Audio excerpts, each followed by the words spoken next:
শুরু করিতেছি মহান আল্লাহর নামে, যিনি পরম করুণাময় এবং অত্যন্ত দয়ালু।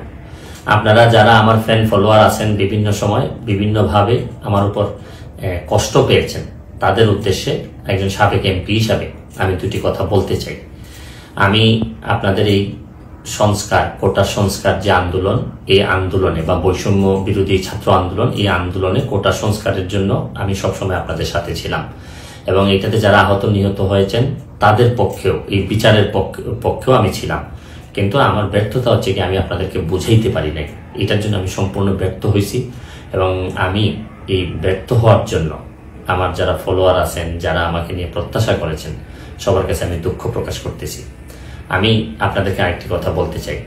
এখন যে কাঠামোগত সংস্কার আপনারা চাচ্ছেন, দেখেন এই সংস্কারের জন্য আমি বহু বছর আগে থেকে কাজ করে যাচ্ছি। আপনারা দেখেন এই দুর্নীতির বিরুদ্ধে যুদ্ধ গত 15 বছরে আপনারা যে 2-3 জন মানুষ দুর্নীতির বিরুদ্ধে সোচ্চার ছিলেন, এর মধ্যে হয়তো আমাকে একজন আপনারা পাবেন। আপনারা জানেন যে আমি এস আলমের বিরুদ্ধে নিজে বাদী হয়ে মামলা করছি টাকা পাচারের জন্য।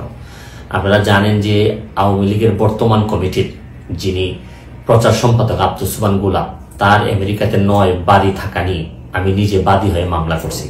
আমি পুলিশের সাবেক আইজিপি বেনজিরের বিরুদ্ধে নিজে বাদী হয়ে দুদকে মামলা করছি। মহান সংসদে আমি তার বিরুদ্ধে বক্তব্য দিছি। মতিউর যে কর কমিশনার মতিউরের বিরুদ্ধে আমি মামলা করছি। আমি সালাম মুর্শিদির বাড়ির নিয়ে মামলা করছি।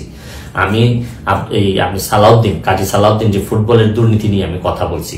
ওসি মুয়াজ্জেমের বিরুদ্ধে আমি নিজে মামলা করছি, করে তার 8 বছরের সাজা হয়েছে ডিজিটাল নিরাপত্তা আইনে। আপনারা জানেন যে জীবনে যত ঝুঁকি ছিল, আপনারা জানেন যে এই কোটা আন্দোলন শুরু হওয়ার 2 সপ্তাহ আগে আমি প্রেস কনফারেন্স করে বলতে বাধ্য হয়েছি, আমি জিডি করছি যে আমার জীবনের উপর হুমকি আছে এইসব দুর্নীতির বিরুদ্ধে প্রতিবাদ করতে গিয়ে। সুতরাং আমি এই যুদ্ধে সবসময় চেষ্টা করছি। এখন আপনারা যারা যে যুদ্ধ শুরু করছেন, ছাত্র জনতার নেতৃত্বে যে যুদ্ধ, এই যুদ্ধে আমি মনে করি যে দুর্নীতির বিরুদ্ধে যুদ্ধ, এই যুদ্ধে আমি আপনাদের সবসময় আমি আপনাদেরকে দোয়া করি যে আমি যতদিন আসি চেষ্টা করে যাব দুর্নীতির বিরুদ্ধে এই যে যুদ্ধ, এই যুদ্ধে সবসময় শরীর থাকার আমার জায়গা থেকে আমি চেষ্টা করব। এই বলে আজকের মতো বিদায় নিচ্ছি।